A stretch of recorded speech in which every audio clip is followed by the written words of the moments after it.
you know, we've all heard the story, and I'm just sharing it again to give context. We've all heard the story of the two wolves or the two dogs, however you want to phrase it. If you haven't, I'll tell it now.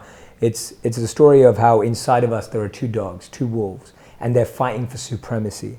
So inside you, one is the initiator and one is the responding. Your whole life, you've been feeding and listening to the initiator. So your initiating wolf is strong, powerful, bulky, aggressive, because it's been fed well your whole life. And your responsive dog, your responsive wolf, has not been fed, has not been listened to. And so it's weak and feeble and meek and humble and doesn't even stand a fight. So when they two come to fight inside of you, this wolf's just going to eat that wolf right up. And that's what's happening right now. So for all of us, whatever two wolves you're seeing, whether it's your mind and your intelligence, whether it's your intuition versus what your parents say, whether it's expectations of society versus your expectations of yourself, like whatever two wolves you have inside of you, the one that wins is the one you feed and the ones you have been feeding.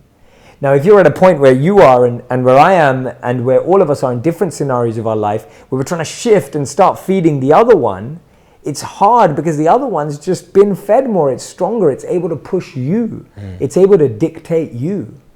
And this is where detachment's so key. That detachment doesn't mean that you own nothing.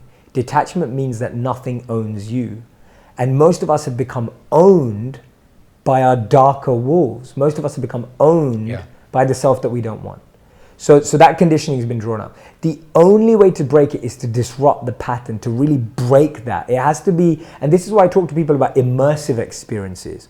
Like you meditating for 10 minutes a day on a headspace, that's wonderful and I recommend it, but that's not gonna shift this in a drastic way. Right. You are going to have to go and spend a week out in Joshua Tree with the shaman. You are going to have to take a break in Jerusalem, right? We were both in love with Jerusalem. Like instead of going on a holiday this year, you are going to have to go on a 3-day intensive transformative retreat. And the reason why I'm saying all these different things is they all have different budgets. They're all available in different countries. You don't have to go to India and live with monks, but you have to do something, and it has to be immersive.